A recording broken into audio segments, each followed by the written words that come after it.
Sang penguasa beranjali seraya memohon, di alam semesta ini ada makhluk-makhluk yang memiliki sedikit debu di mata mereka. Ajarkanlah dhamma demi kasih sayang kepada mereka.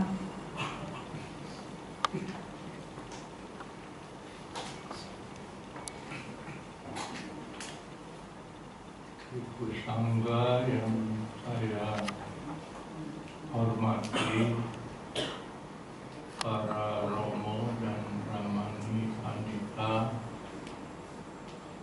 serta para pembina-pembina Dhamma yang saya hormati, dan Bapak, Ibu, saudara-saudara yang hadir pada hari ini, para yang beruntung dan terlindung. Beruntung bisa sampai di tempat ini dan terlindung karena berkat kekuatan keyakinan kita kepada Wiratana. Di sini juga saya lihat ada Bapak Selamat Rojali yang tentu sudah tidak asing lagi bagi kita. Ada Bante Pramaha Dhamma Cato. Jadi kalau saya menyampaikan dhamma ada yang terlewat atau tidak berkenan, mohon dibetulkan. Jadi saya punya standar, ya. Bapak, Ibu, saudara-saudara, para upasaka, upasika yang saya hormati, karena telah banyak berbuat kebajikan hari ini, saya menyampaikan anumodana semangat tersebut untuk hadir di tempat ini dari Pindapata pagi hari. Kedua, kita juga sebagian pradaksina dalam memberikan penghormatan yang agung kepada guru kita Buddha Gautama. Hari ini juga, saat ini kita sama-sama berbincang-bincang dhamma dalam rangka kita memperingati hari Purnama Siddhi Magga. Jadi kita bukan merayakan, karena kalau merayakan ya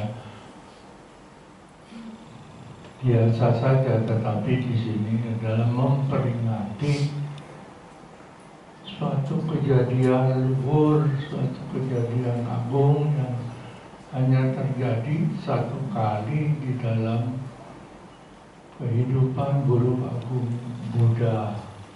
Ya. Memperingati berarti kita juga secara tidak langsung diingatkan akan apa yang Guru Agung kita itu sampaikan. Dan kita semua yakin apa yang disampaikan itu bukan ajaran-ajaran yang salah, tetapi ajaran-ajaran yang memang disampaikan oleh guru kita agar kita juga bisa mencapai apa yang beliau capai. Beliau selalu berkata, apa yang saya sudah capai, kamu juga bisa capai. Sangat unik dan berbeda dengan ajaran-ajaran spiritual dari guru-guru lain. Kalau dia sudah mencapai sesuatu, ya murid-muridnya itu belum tentu. Tapi Buddha dengan yakin mengatakan, apa yang saya sudah capai, kamu juga bisa capai. Jadi tingkat kebudahan yang beliau sudah miliki itu bukan monopoli dari guru aku, tapi kita juga bisa mencapai kalau kita mau berjuang dengan sungguh-sungguh. Sehingga beliau dengan berani mengatakan, ya tak wadi tata kari, ya tak tari tata wadi. Apa yang ku sudah berikan itu aku sudah praktekkan.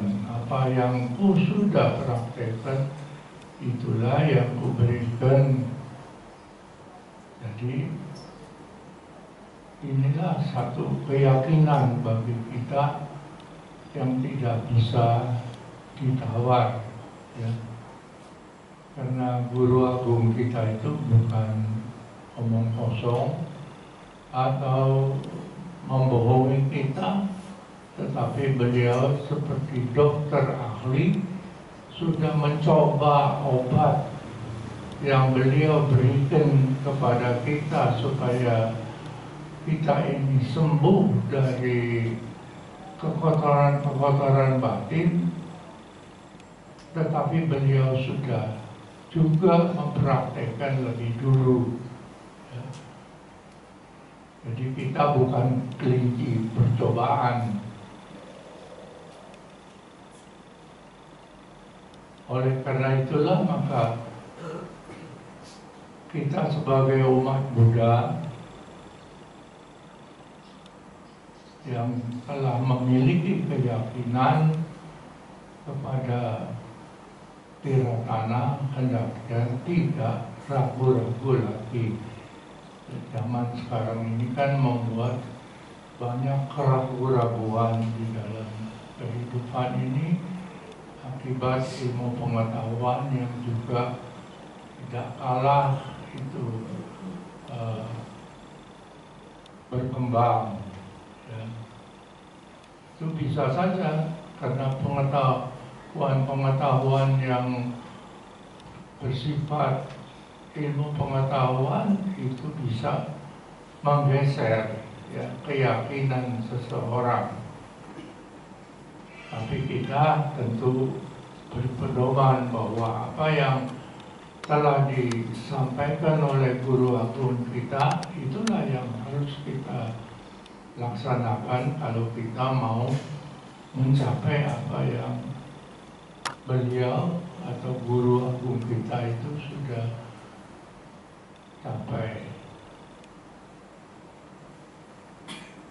Arti dari peristiwa yang terjadi pada purnamasi di bulan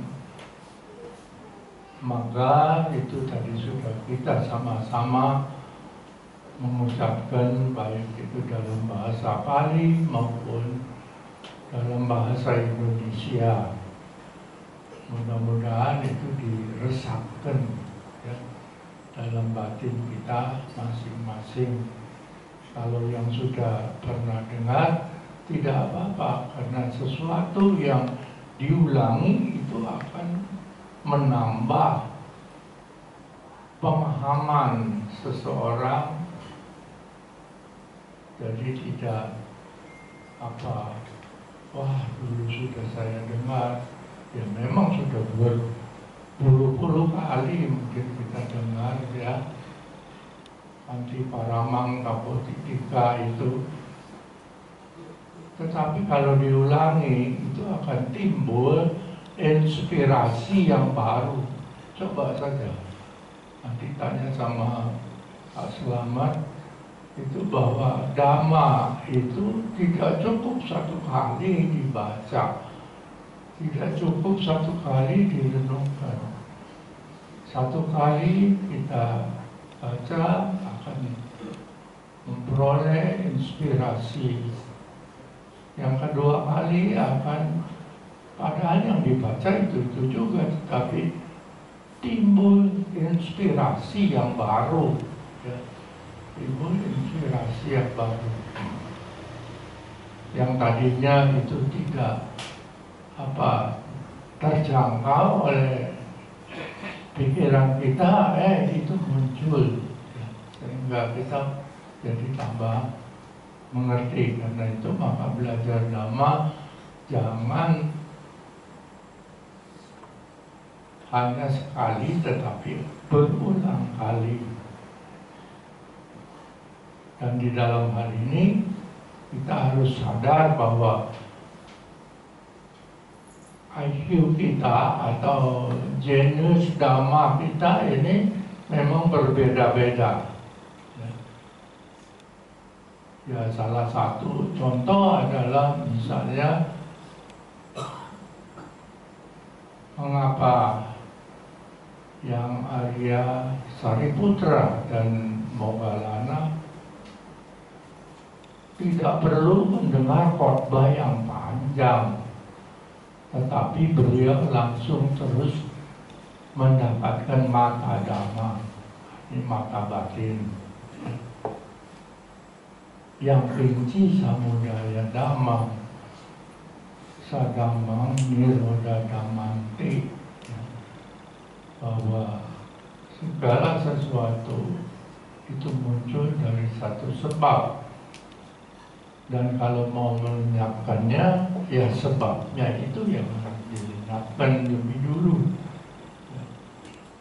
Sehingga beliau langsung baru mendengar yang Arya Asaji yang ditanya waktu itu, lalu beliau mendapatkan mata Dhamma. Ini karena apa? Karena jenius Dhamma dari kedua beliau ini disebut Oga Citanyu. Jadi yang cepat sekali bisa menembus apa yang disampaikan itu. Jadi tidak perlu lama. Tetapi juga ada misalnya Brahmana Kondanya. Ya, kalau kita baca riwayat hidupnya, ketika beliau menerima Dhamma yang pertama kali dari Sang Bhagawa, itu harus sampai habis, ya, sampai habis Dhammacakkappavattana Sutta dibabarkan oleh yang Agung Buddha Gautama. Baru dia sebagai Brahmana yang sudah umurnya juga tua dan sudah melatih diri bertapa bersama-sama dengan Guru Agung Buddha, yang kemudian beliau tinggalkan dulu karena salah pengertian. Lalu beliau baru bisa menembus, yaitu bahwa yang pinci samudaya Dhamma, sabantang niroda dalam Dhammanti, ya, itu dari 5 pertapa hanya dia duluan, ya. Ini yang disebut Vipacitanyu, jenius yang nomor 2. Nah, kalau kita ini sudah berapa kali mendengar Dhammacakkappavattana Sutta dan parita yang lain atau suta-suta yang lain, itu rasanya sudah banyak kali. Ya. Kalau itu dilakukan, tapi kebanyakan kan cuma setahun sekali dibacanya.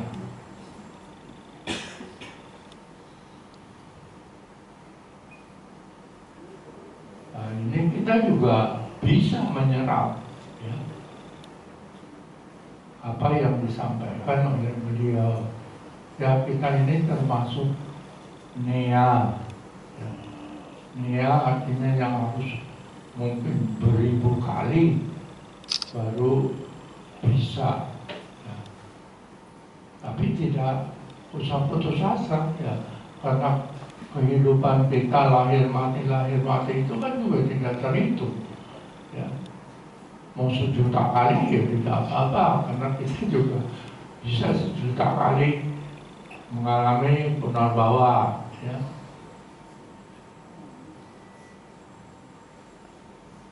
Itu nea namanya. Pantes kita ini mungkin dulu ketika jadi dewa itu males. Ya, karena menurut Dhamma, manusia yang terlahir ke dunia ini tidak gampang. Ya. Jadi harus memiliki syarat-syarat. Ya. Di mana beliau menggambarkan betapa susahnya lahir sebagai manusia seperti sekarang ini. Ya. Itu tidak gampang. Harus ada syaratnya, ya. Punya ketekunan, punya kerajinan, punya keuletan ya, dalam menghayati Dhamma. Ya. Tidak cukup 1 kali, 2 kali, 1.000 kali, mungkin 1.000.000 kali. Ya. Ya, kita tidak usah putus asa, karena memang proses pencapaian magga cita itu tidak gampang, ya. Tidak gampang.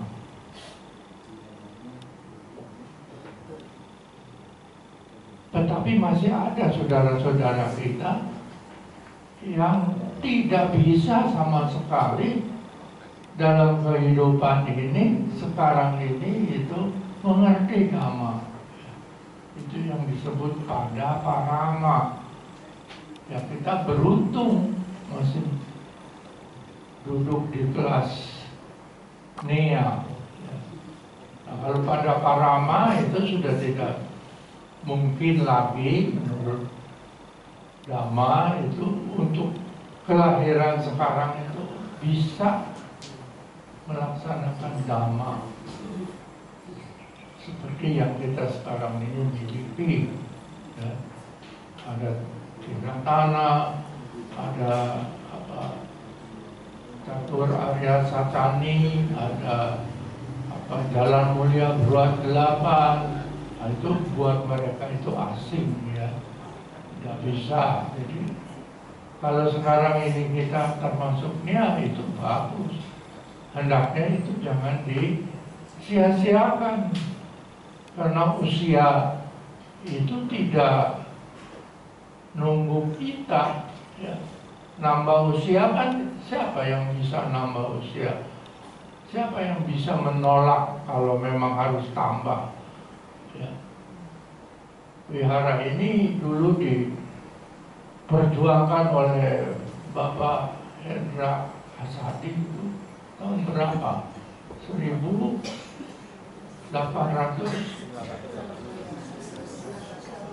1986 ya.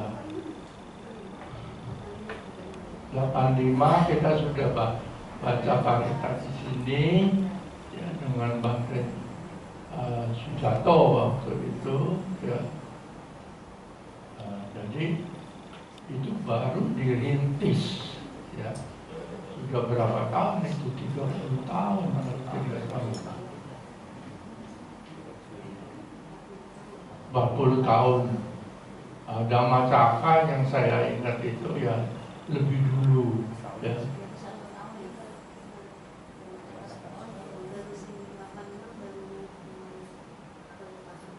di sini. Iya. Jadi itu saja sudah kita anggap jauh lama ya. Saya waktu itu masih umur 70 mungkin. Sekarang sudah 88 ya. Sebentar lagi kalau tidak dikasih tambahan umur ya sudah, jangan duluan ya. Goodbye.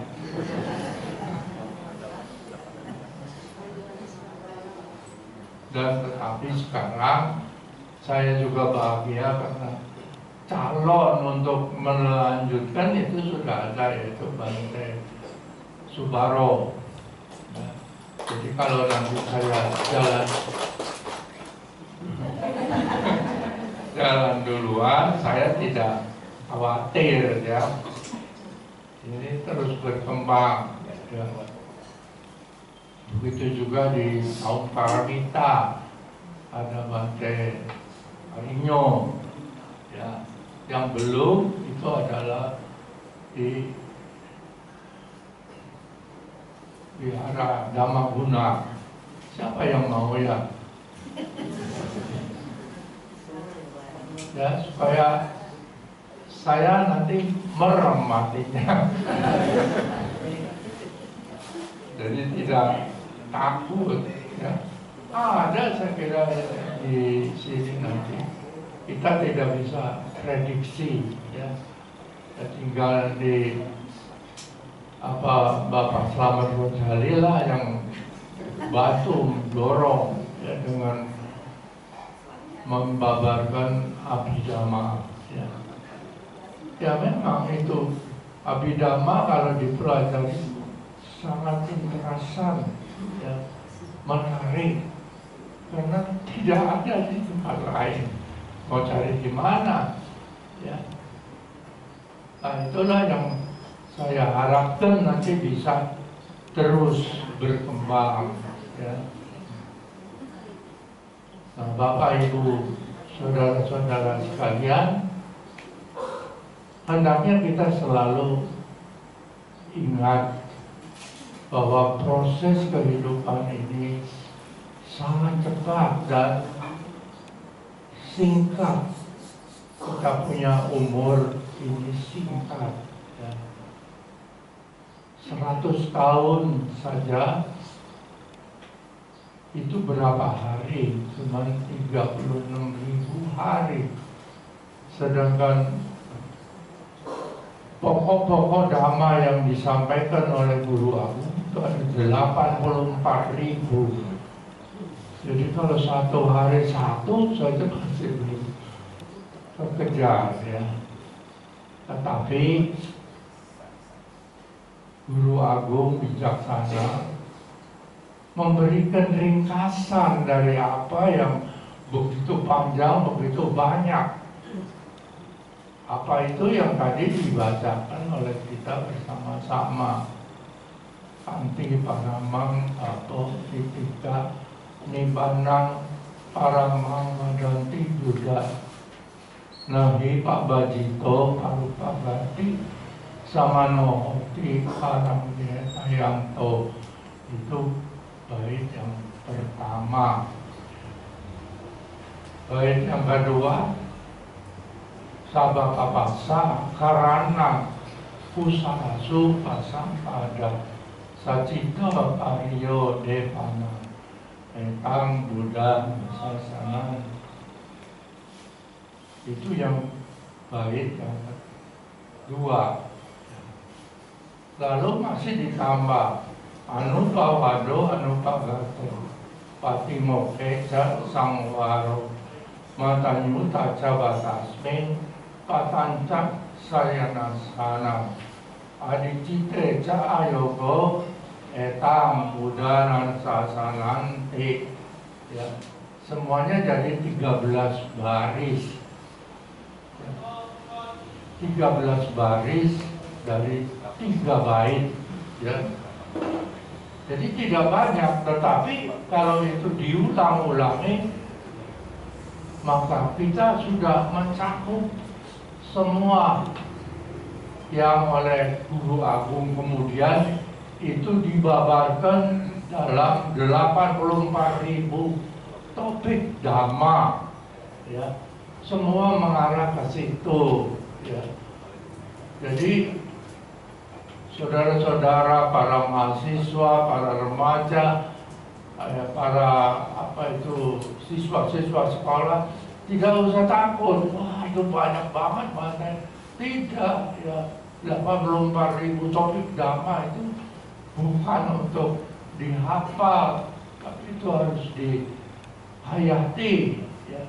Tetapi ada ringkasannya yang kita pegang, ya, supaya kita ini jangan kena digeser oleh keyakinan-keyakinan lain yang maklum kalau kita hidup di Indonesia kan itu negara Pancasila. Ketuhanan yang Maha Esa saja itu bermacam-macam, ya, pembabarannya dan penjelasannya, ya.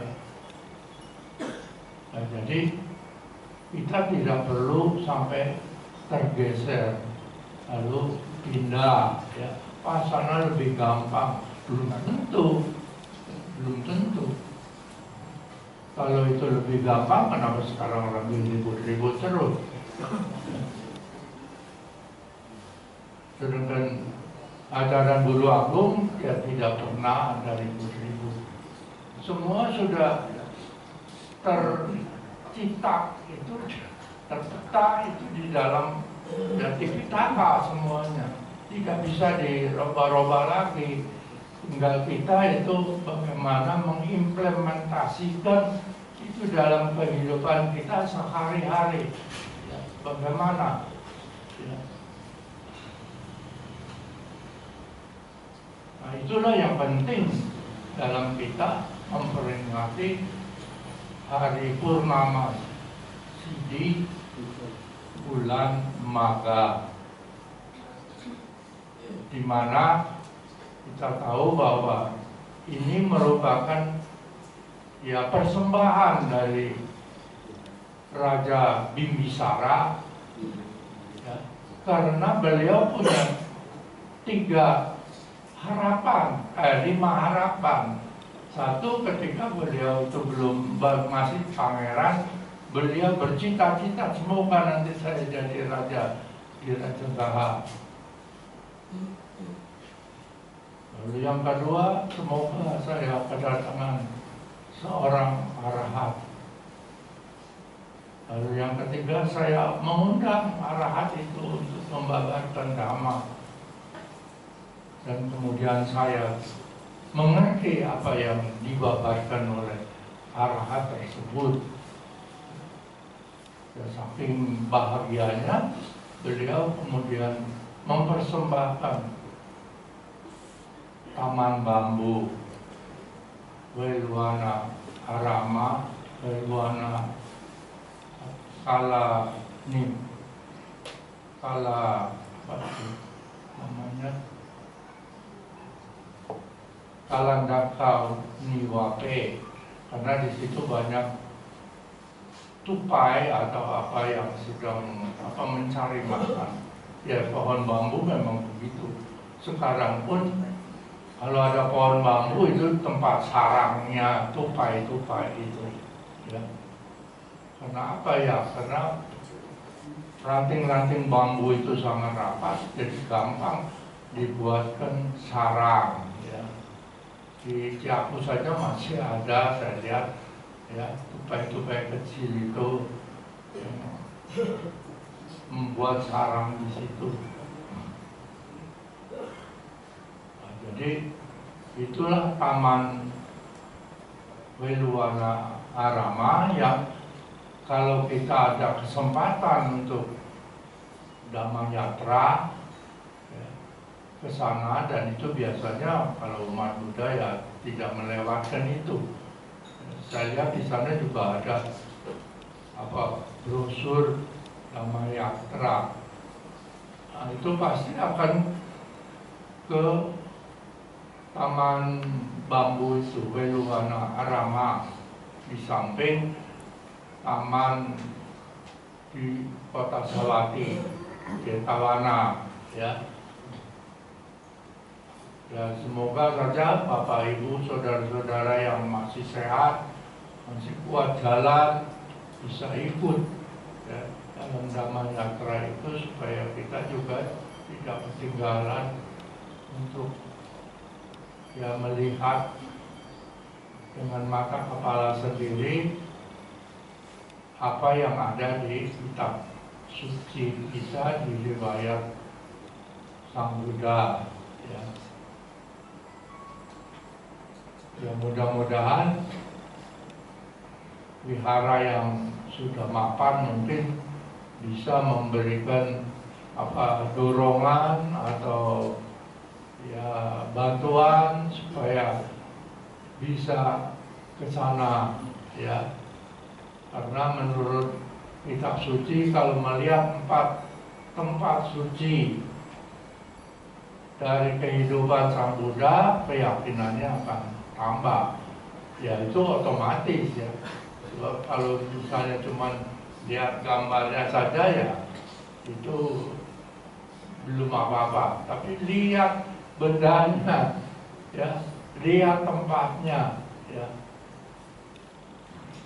Karena itu maka kehidupan para bhikkhu di negara-negara Buddhis itu juga selalu meniru, walaupun tidak seluruhnya, karena kita di negara yang bukan Buddhis 100%, jadi ada pindah patah, itu dilakukan hanya waktu-waktu tertentu, seperti tadi, ya. Saya juga dari rasanya tidak kuat jadi kuat. Ya, karena apa? Karena dia merasa terpanggil. Masa tidak kuat hanya memutar di situ. Ya, pertama kali berdirinya Wihara Dhamma Cakku ini, saya makan ke sana, ke pasar. Diantar pakai mobil oleh Bapak Hendra Sadi. Dan itu juga ada baiknya, karena nanti bisa terlihat dari para umat-umat yang non-Buddhis, oh begini caranya dulu Buddha itu mengumpulkan dana makanan, bukan meminta tetapi mengumpulkan, karena umatnya sudah kasih tahu, jadi ya sudah siap-siap, ya. Bahkan kalau di negara Thailand tidak ada diumumkan, ya kita jalan saja, nanti juga pasti banyak umat Buddha Thailand, ya, karena negaranya itu negara Buddhis, yaitu menyampaikan dana, karena mereka sudah sangat paham dan yakin bahwa kemajuan dari segala usaha, kemajuan dari segala usaha, apakah materi maupun spiritual, itu semuanya datang dari bagaimana kita banyak berbuat kebajikan, berdana, ya, berdana. Kalau tidak ada, ya kita tidak bisa mengundang. Ya. Lebih dalam lagi bahwa kemajuan kita, atau yang sering kita ini sebut sebagai dewa penolong, ya, Wijin, itu baru datang kalau kita undang, ya. Tidak mungkin itu akan datang kalau tidak diundang. Undangnya pakai apa? Ya pakai kebajikan, ya. Pakai kebajikan. Nah, ini ingat bagi mereka yang mungkin sedang kuliah atau sedang bikin tesis dan lain-lain, itu kan menghadapi banyak keruwetan, banyak halangan-halangan dari promotornya, ya. Itu kalau dia banyak berdana, itu akan lancar jalannya, ya. Akan lancar jalannya. Saya dulu juga mengalami ada dosennya begitu killer sekali. Bagaimana ini kebanyakan sih kagak lulus. Ya, lalu kita banyak berbuat kebajikan. Ya, kebajikan itu bukan memberi saja.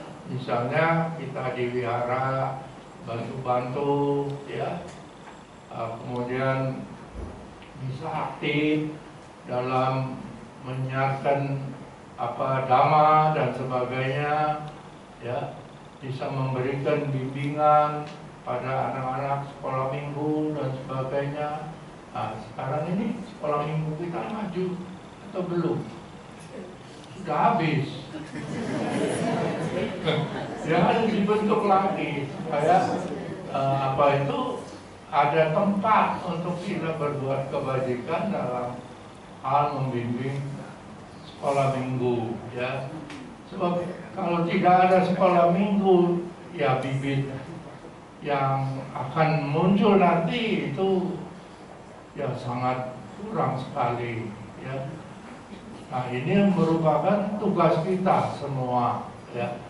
Bagi yang punya putra putri, hendaknya didorong untuk datang di sini, ya. Jadi bukan hanya setiap kali upacara saja, tetapi ya setiap minggu, ya. Nah, itu ada bagusnya, sebab nanti dia sudah jadi Buddhis, ya. Kita kan tidak menabiskan umat itu dari dia lahir, ya. Kita tidak bisa begitu karena kita harus ada persetujuan dari keluarga, ya. Mau jadi samanera, mau jadi biku, itu harus ada surat, ya, dari orang tua, ya, kalau dia belum dewasa, ya. Supaya kita jangan dianggap sebagai orang yang mencomot saja begitu, ya. Nah, itu kita tidak mau.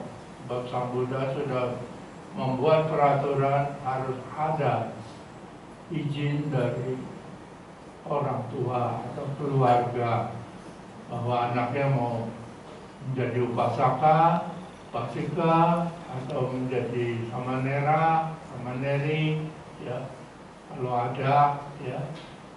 Nah, jadi tidak sembarangan.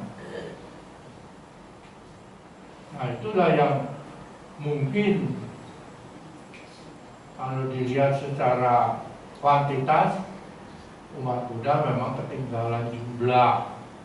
Tidak ada masalah, tetapi kualitasnya itu harus kita tingkatkan. Ya, sebab kalau kualitas itu kan berdasarkan pembimbingnya ada, lalu anaknya itu ditingkatkan supaya dari jenius dhammanya itu meningkat terus, ya, meningkat. Nah, inilah yang menjadi tugas kita bersama, ya. Saya berharap harapan-harapan ini akan tercapai kalau kita kerjasama. Kalau tidak ada kerjasama, ya dengan sendirinya akan tidak mungkin bisa dicapai, ya. Bapak, Ibu, saudara-saudara yang saya hormati, inilah menjadi tugas kita sebagai umat Buddha di dalam memperingati hari Purnama Sidhi bulan Magha, ya. Jadi kita mendapat peringatan secara tidak langsung bahwa kita punya tugas. Jadi umat Buddha itu punya tugas di dalam keluarga, di dalam masyarakat, dan kemudian di dalam organisasi agama. Ini jangan dilupakan, karena banyak orang-orang tua yang masih mungkin karena kurang mendalam, kurang mengerti itu, ya sajalah, bagaimana saja nantinya. Nah, kalau nanti anak kita itu sudah kecebur, baru kita urusin, ya dengan sendirinya itu akan memakan biaya yang besar. Ya. Apalagi di zaman seperti yang kita alami ini. Ya. Di zaman dimana ya kemoralan kelihatannya itu sangat kurang diperhatikan, ya. Ya, itu bisa kita lihat, dan saya tentu sebagai biku tidak perlu terlalu dalam, tapi orang tua itu bisa mengatur sendiri, ya, anak-anaknya itu supaya bisa di jalan yang benar, memiliki diri dan apa dalam kehidupan ini kuat silanya atau kemoralannya, walaupun dia belajar ilmu setinggi langit, ya. Bahu sacanca si kanca winayo ca susikito. Jadi belajarlah ilmu pengetahuan yang banyak, itu memang diperlukan. Kalau tidak kita akan ketinggalan. Anak-anak yang belajar ilmu itu harus seperti kuda yang di dalam balapan itu harus mengalahkan kuda-kuda lain saingannya. Itu memang, tetapi ingat bahwa sila itu sangat penting sebagai pedoman di dalam kehidupan kita.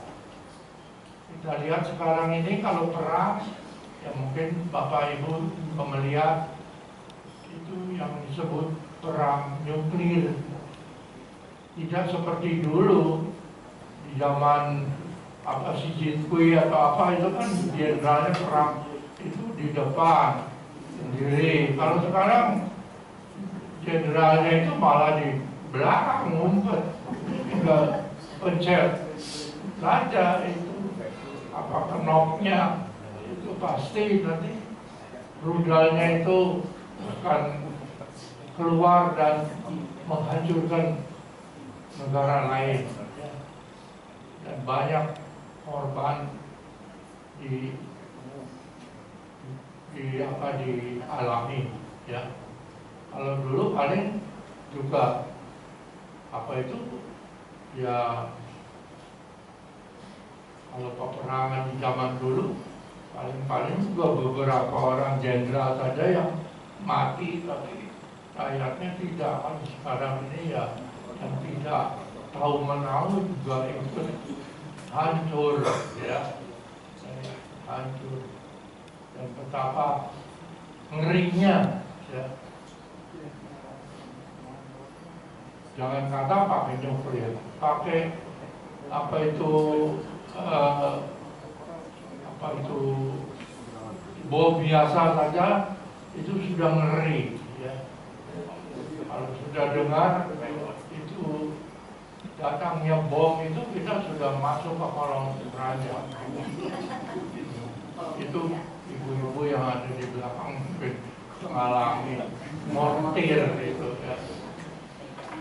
Nah, itulah jadi kemajuan teknologi. Kalau tidak ada kemajuan dalam bidang spiritual, ya, maka itu akan berbahaya sekali. Terima kasih Bapak Ibu saudara-saudara. Semoga semangat dari peringatan Purnamasi di bulan Maga ini akan terus mendorong kita ke arah kemajuan. Sampai saat membantu kita.